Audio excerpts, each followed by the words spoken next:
नमस्कार साथियों, मैं अधिवक्ता गौरव व्यास। मेरा अभिवादन स्वीकार करें। साथियों, मैं आज आपके लिए एक ऐसी क्राइम स्टोरी लेकर के आया हूं जिसे सुनकर के हर एक व्यक्ति सोचने पर मजबूर हो जाएगा कि ऐसे कैसे, क्या ऐसा भी हो सकता है। जी हां, आज मैं आपको कहानी सुनाने जा रहा हूं पुलिस के टॉर्चर की, कि पुलिस कैसे किसी व्यक्ति को टॉर्चर करती है, किस हद तक जाकर के उसे टॉर्चर करती है थर्ड डिग्री के नाम पर। यह कहानी है मेरठ जिले की। बागपत से ये स्टार्ट होती है। बागपत का रहने वाला एक नवयुवक, जो कि अभी 18 वर्ष की अवस्था को ही प्राप्त हुआ था, नवयुवक ही था, स्टूडेंट था। वह अपनी बहन के ससुराल, जहां ये घटना स्थल है, जहां पर यह घटना कारित हुई थी, घटना में आपको आगे बताऊंगा कि क्या घटना घटित हुई थी, शामली में अपनी बहन के यहां बहन से मिलने के लिए आता है। 12 अक्टूबर 2011 के दिन शामली में एक घटना घटित होती है। वह घटना यह है कि 2 पुलिस कांस्टेबल की व्यक्तियों ने गोली मार करके हत्या कर दी।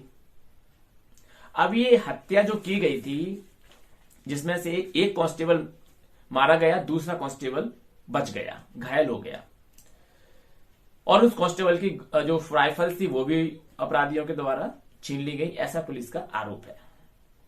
इस केस में 17 लोगों को नाम दर्ज किया गया था, जिसमें से अमित चौधरी नाम का 18 वर्ष का ये नवयुवक भी शामिल था। साथियों, होता क्या है, पुलिस को शामली में, जो कि घटना स्थल था, यहां पर अमित चौधरी के होने के क्लू मिलते हैं।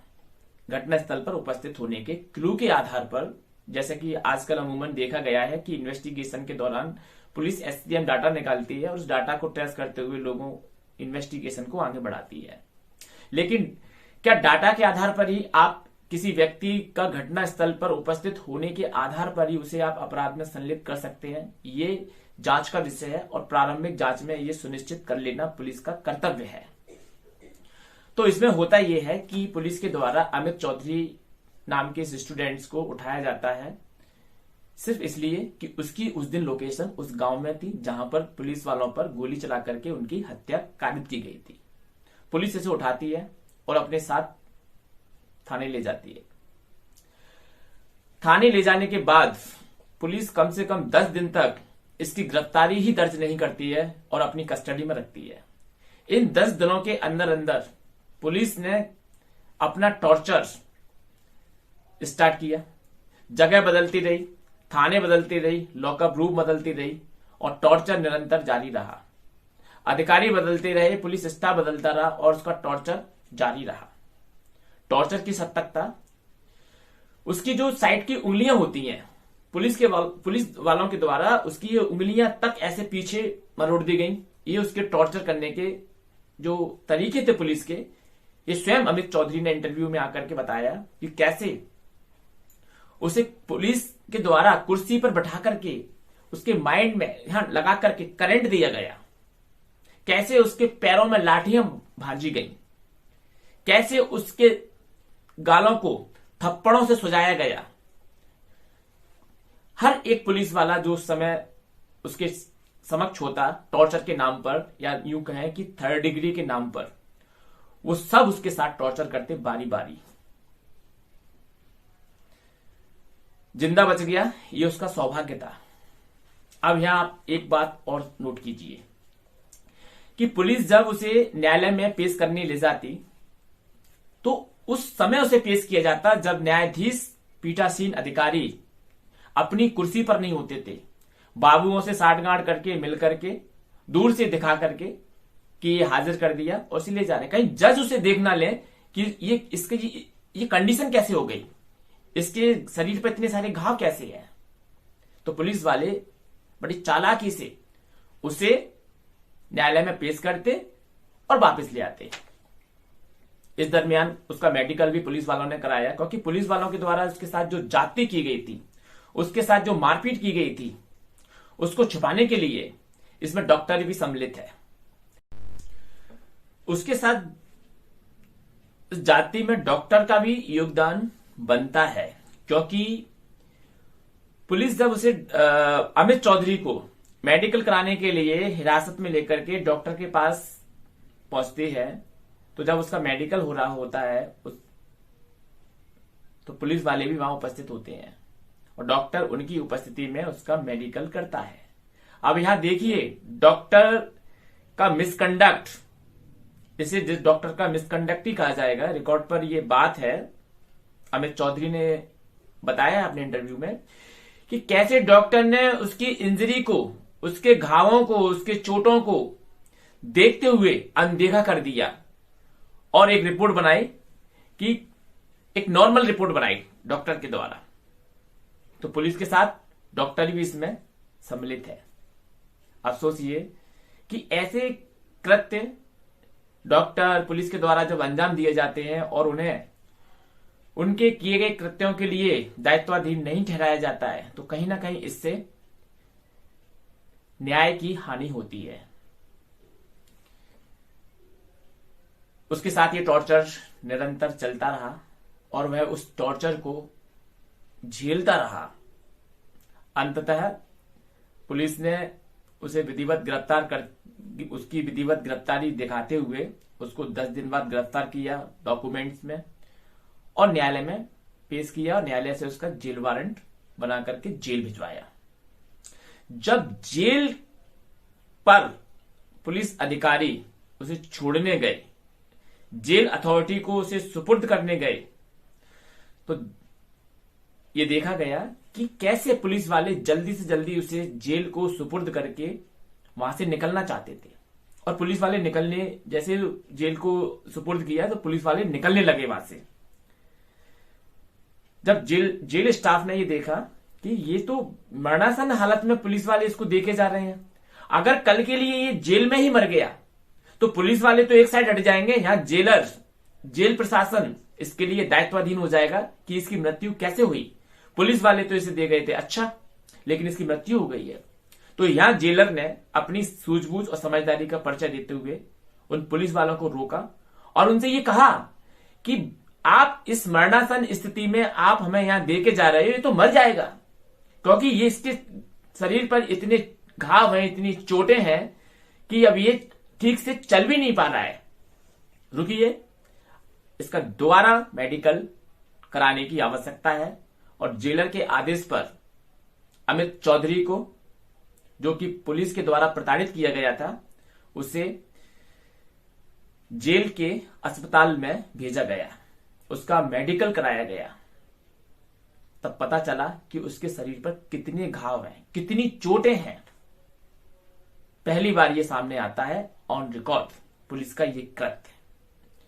तो मैं आपसे पूछना चाहता हूं, क्या पुलिस कभी किसी व्यक्ति के साथ में इतनी निर्दयता से मारपीट कर सकती है 3rd डिग्री के नाम पर?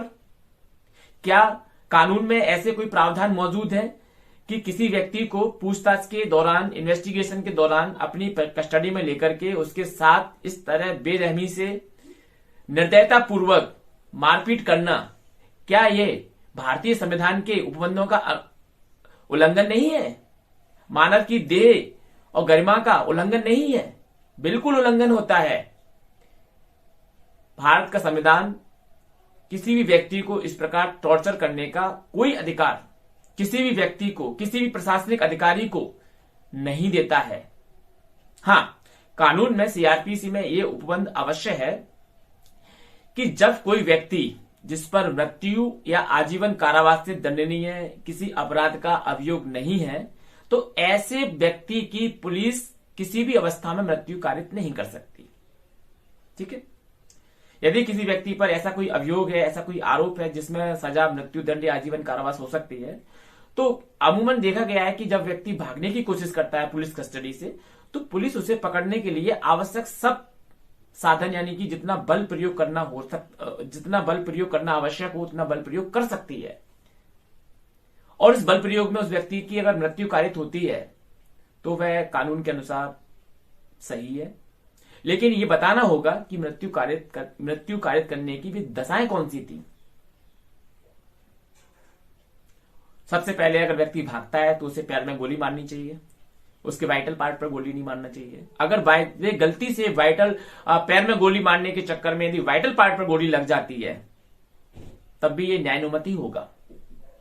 लेकिन षड्यंत्र पूर्वक किसी व्यक्ति के वाइटल पार्ट पर पुलिस के द्वारा गोली चलाया जाना, ये हत्या की कोटि में आएगा निसंदेह।